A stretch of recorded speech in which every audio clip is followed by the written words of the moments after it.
Okay, go for it, Nancy. So, yes. Okay, Amy, you're our demonstration. Okay. So I'm setting Amy's energy up. Okay, I check her left shoulder pulse and see. I put my hand on her eye to be sure that I've got her and no one else, and I realize that her energy is not even moving. So then I go through her whole energy, and I check her left shoulder pulse. Heart official. I check all the officials, but there's no point in going any farther because everything's absolutely stuck. So now I'm just going to go through it and see. This is the pattern that I follow because one thing has to come after another, so it has to follow Protocol. the protocol. Yeah. Okay. Okay, so this I kind of expected. Her internal dragons are need to be stimulated. Those are emotions that come from some internal trigger, but they're not all hers. They do belong to somebody else. Now, it could be somebody you pass in the grocery store who's having a grumpy day and their bad mood jumps onto you. That's possible. Or it could be somebody who's actually targeting you and sending you negativity. Or it could be you being mad at the world, or you want to crash things or whatever. And to stimulate, there are 7 dragons. 7 dragons get stimulated so that the energy can flow clearly and easily. Sometimes this takes a while, so please go ahead and chat if you'd like. Okay. All right. Well, and this is really interesting because that's exactly what was said. You know, Amy wanted to know if it was hers, somebody else's. Well, it's always part of the person. It's partly the person. Okay. And it's a form of possession. So something has jumped on and is. All right. Now I will stimulate external dragons. Artemisia, stimulate external dragons. Okay. There are external dragons which come from the outside flying into you, such as maybe drugs or alcohol or hoarding or lying. You know, somebody mad at you, that they're sending all their anger to you, or it can be anything, but it's starts with something outside and comes in. Again, there are 7 dragons, and this is going very slow, so that's not a huge impact, but they're all stimulated now and ready to move on. So yeah, see, already you can see her energy is loosening up. Okay, so now we look at aggressive energy, which isn't a personality trait, but it's the energy moves when you have something that's out of balance. The body tries to fix it, and if it can't fix it, it energetically moves out to the rest of the body, trying to get it to help. So we'll see. Artemisia.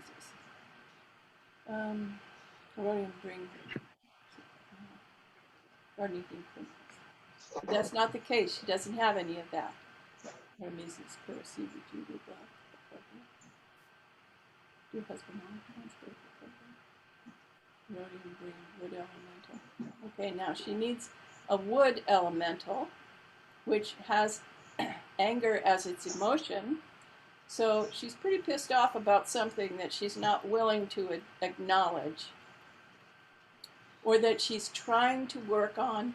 She's willing to acknowledge, but it's just not surfacing smoothly. Right now, it's being balanced. inside her and around her.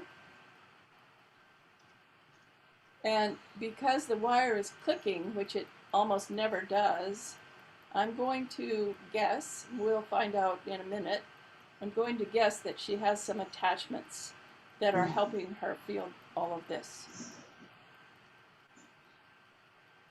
But the anger is, it's pretty big. Headaches are often connected to anger. Amy, are you feeling anything? In my lower back, I am. Any release or Like it's moving. or are you feeling like you can breathe again? Mm-hmm.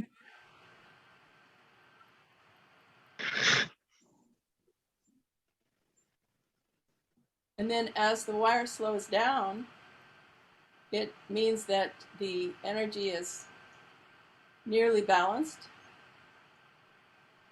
And like this, sometimes it goes backwards because there's something that's buried very deeply and probably been there a long time, and then it needs to be sort of unscrewed. So, and now there's a second layer. I had somebody the other day who had 8 layers. It was really... And, you know, I find that interesting because I know, like, you've done healings on Amy before. Uh-huh. And it's like every time, and I know you do a lot of healings on me, and every time it's like, is there old stuff that still comes up? Yes. That's interesting.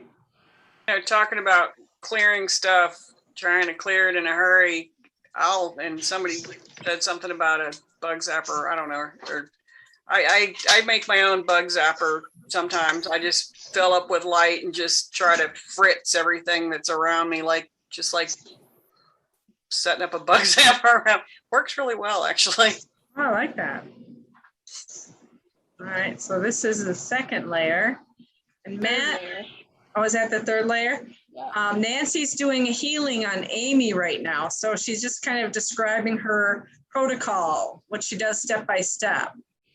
And then Awesome. When the wire goes just back and forth, those are the divas. Those are little angels and fairies. And those are kind of adding their own special touch. But I know that it's balanced and coming to an end when it does that. Okay, Erodium, bring fire 1, 2. So far we've done internal dragons, external dragons, aggressive energy. Middle. 2 levels and some divas. 3 levels. 3 levels. Oh, 3 levels, I level. think she said. Yeah, I missed one too. And Amy started to feel things moving around in her body. So that's pretty cool. How are you doing now, Amy?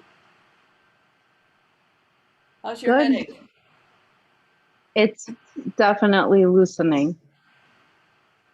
Like it doesn't feel like there's such a grip anymore like it did before. Yeah.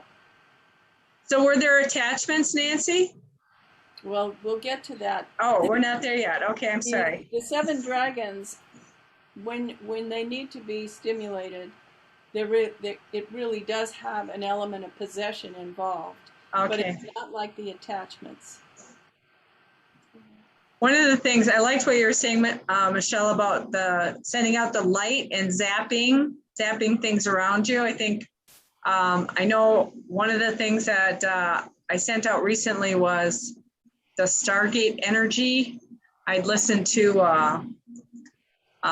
one of their daily talks, and they talked about how you can put Stargate energy anywhere in your house or in other people's houses to help with their healing, with their sleeping, and why I was so impressed is because I have an etheric Stargate, and you can just imagine if you don't know what a Stargate looks like, you can just imagine like a triangle. And I have one in my living room.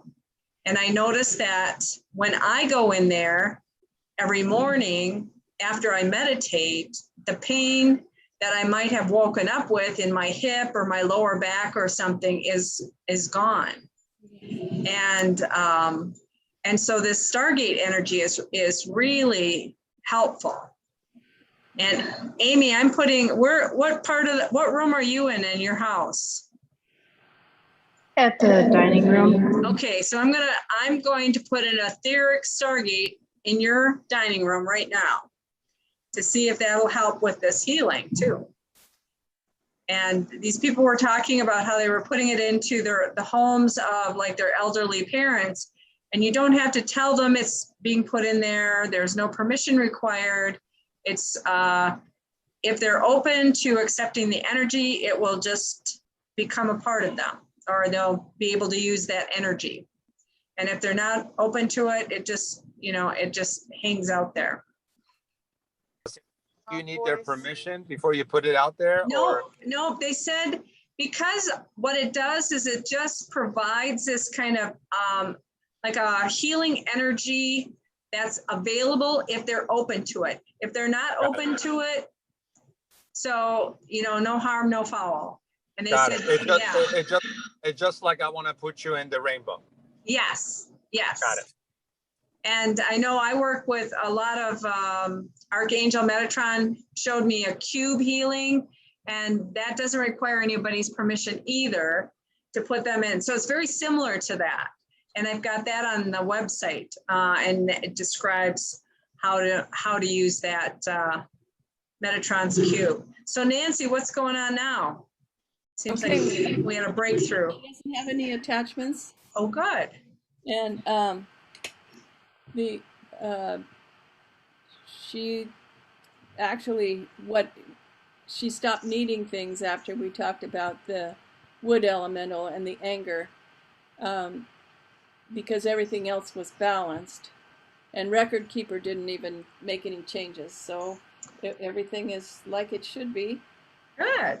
And we need to remember the law of cure, because when the healing takes place, there are 3 possible steps: from the top down, from the inside out, and in reverse order. And Amy knows all about this. We've talked about this. And so if she does not feel instant, release of a headache or backache, whatever she was feeling, it's going to, the energy is going to go through her body, and it will go in reverse order, or from the top down or inside out.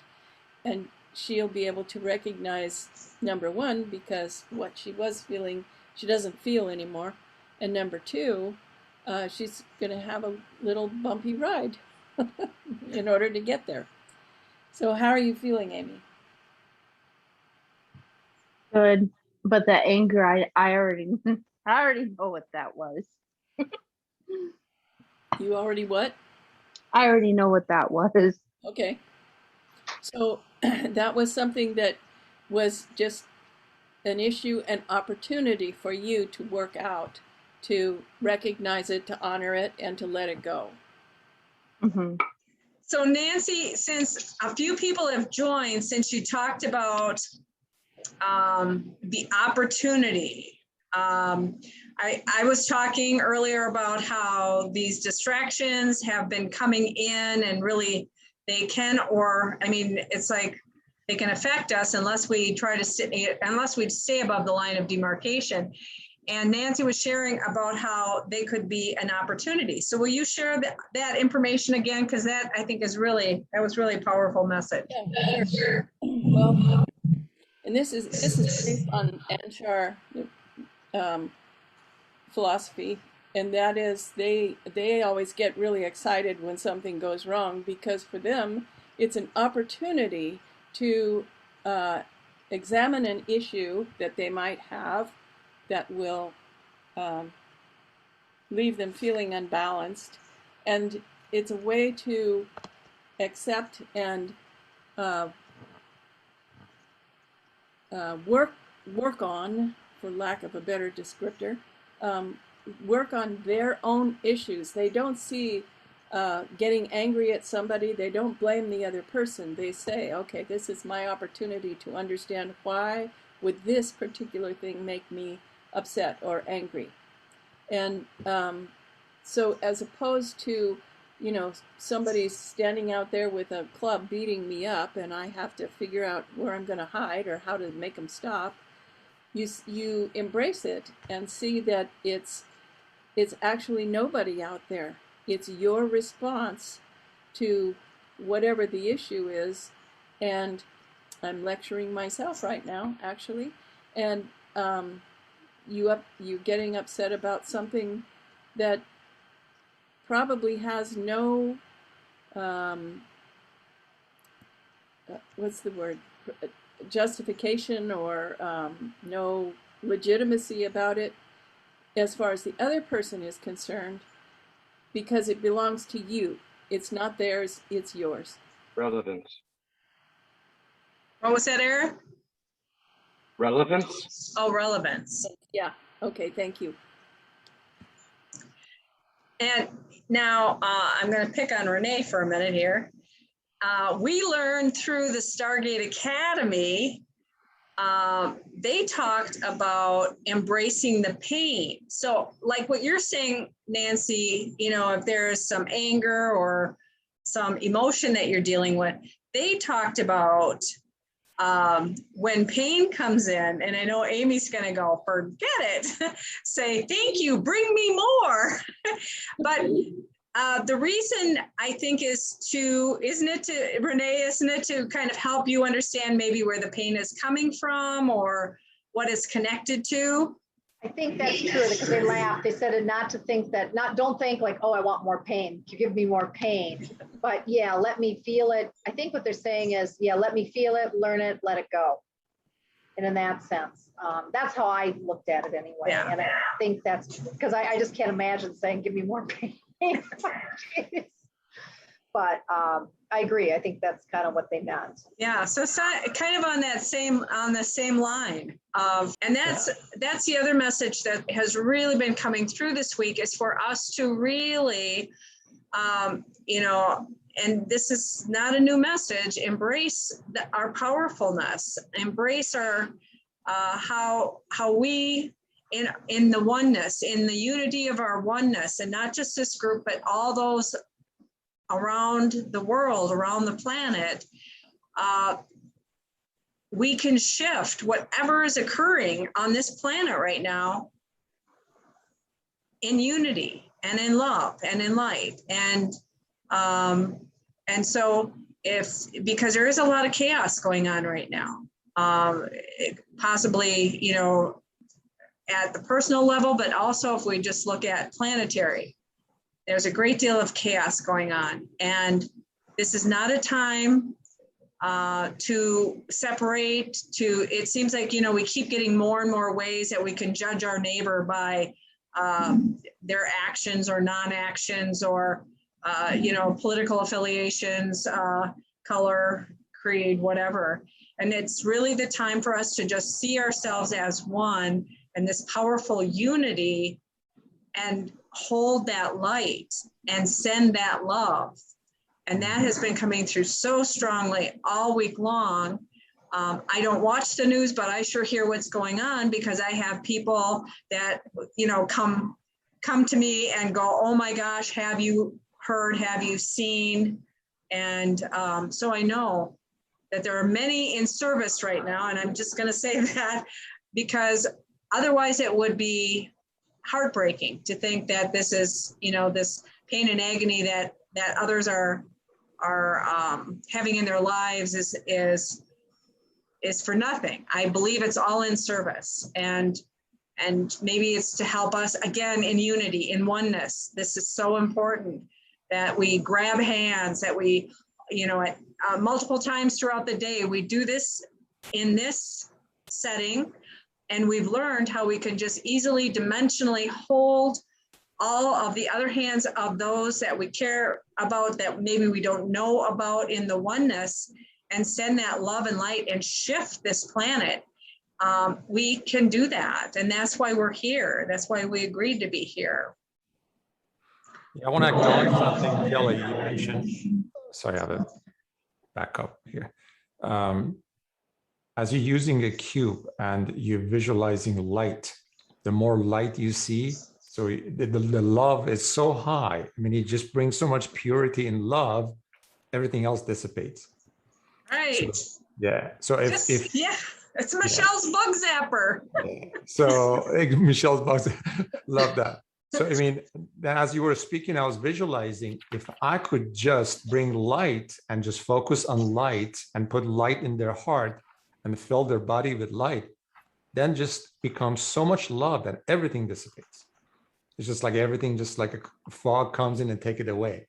So rather than focusing on, I want to take their pain away, but actually bring lights to them, and everything else just work itself up. Yes, that's perfect. It really is just sending that. And that's what Metatron's Cube is about, is just really, it's with, when we work with anybody dimensionally, it's not with expectation, it's just with the love, with the light, and with the, we hope that they're open to receive what we're sending, and they may not. It's very much like the Stargate energy.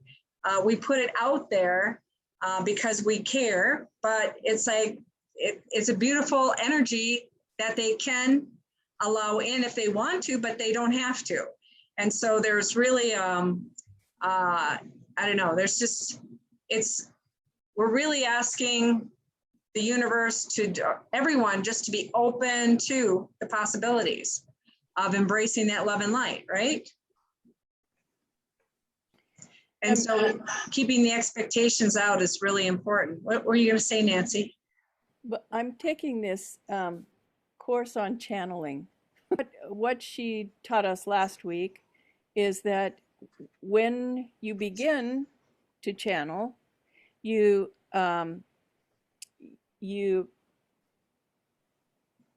she say close your eyes? She does.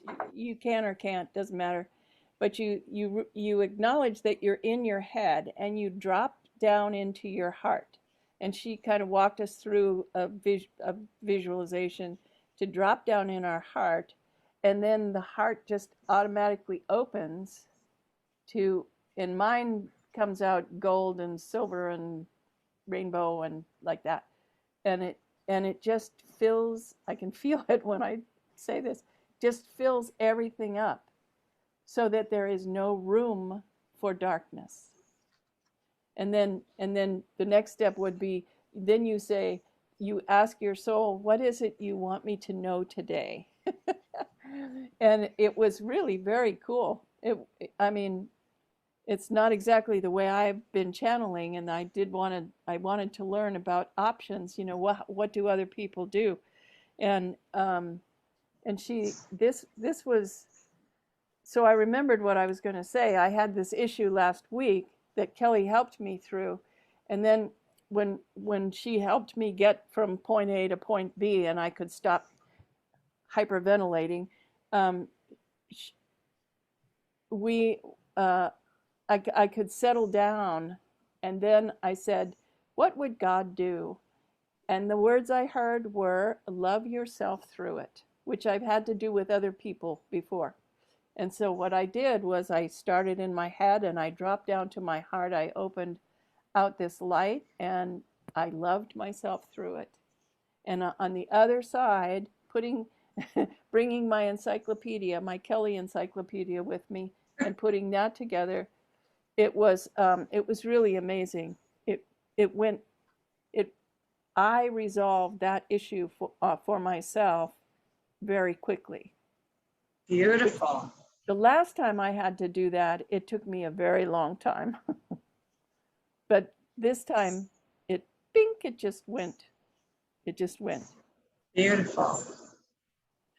And I want to circle back to something Amy talked about earlier, which is kind of ties into what you just said, Nancy, that this does seem to be a time of rest. Even though we are really being, let's say we're spotlighting out there,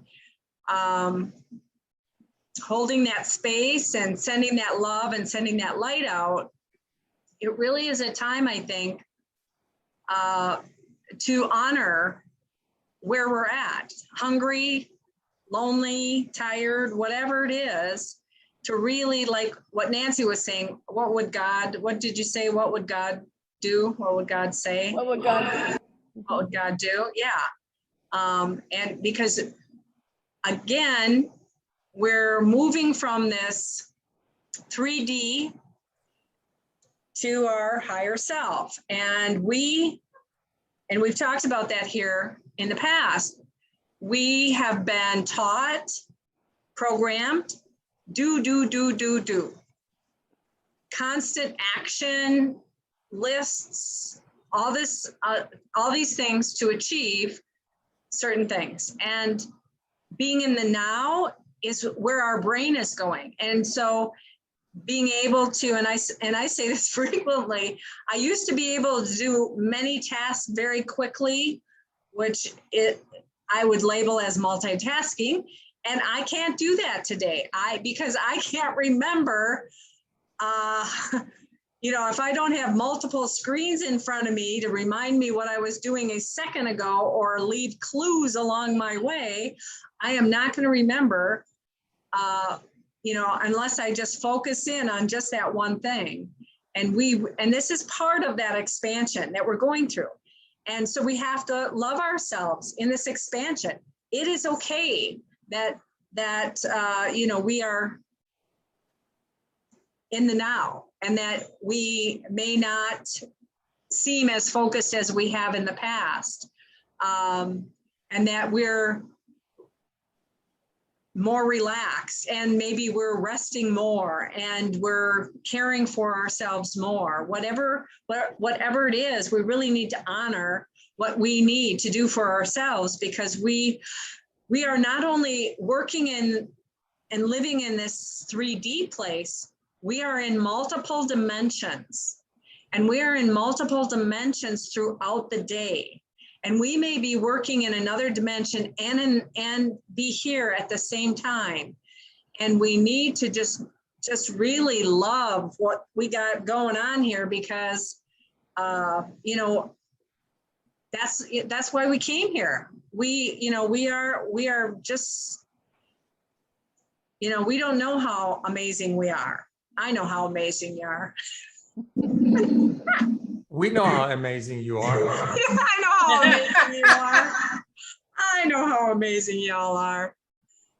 Yeah. This self-preservation that you're talking about, and it showed up in previous channeling, that through this dark time, we need to take care of ourselves, and we need to be patient. And we need to be patient, as you said, no jealousy, no competition. Just be patient, just wait, and let everything work itself up. You're very good at that. The way we're showing up here and just being conscious, that's like just enough. Mm-hmm. Yes. It is. It's a lot. Just doing that is a lot. I mean, we need to pat ourselves on the back for just showing up. Yes, I showed up. This is a big deal to just say, yes, I'm a powerful being. I'm going to show up. I don't know where it was said, Kelly, that on how important it is and how much of a difference it makes to just have one being that can stay above the line of demarcation and stay in the light is so much more powerful than, I don't remember, an incredibly high number of individuals that are below the line. So if you feel like you're doing nothing, if you can just stay just sitting on your butt in a state of peace and in a state of love and a state of light, that you are serving a great purpose. And that's something we, like you said, like Matt doing a good job patting his back there. It's a very important thing to remember, because we get used to not being that special, but really you can do that little, and it really is doing that much. And we have to remind ourselves of that. That's really good point. Yes. Yeah, my guide showed me that years and years ago, that it only takes a few to really and they used it in a card game, a specific card game. And they said, if you have a few good cards, you can win the whole game with just a few good cards. And it's so true. It's so true. It just takes, and that's why what the message I keep getting is, if we continue to be the light, be the lighthouse, which Zed Kyle has clearly told us, this is so important. Just be light, love, that we can just really, just with that, we can shift the planet to a place that maybe we wouldn't even recognize. And how wonderful is that? So I'm gonna piggyback something on that. In the being, that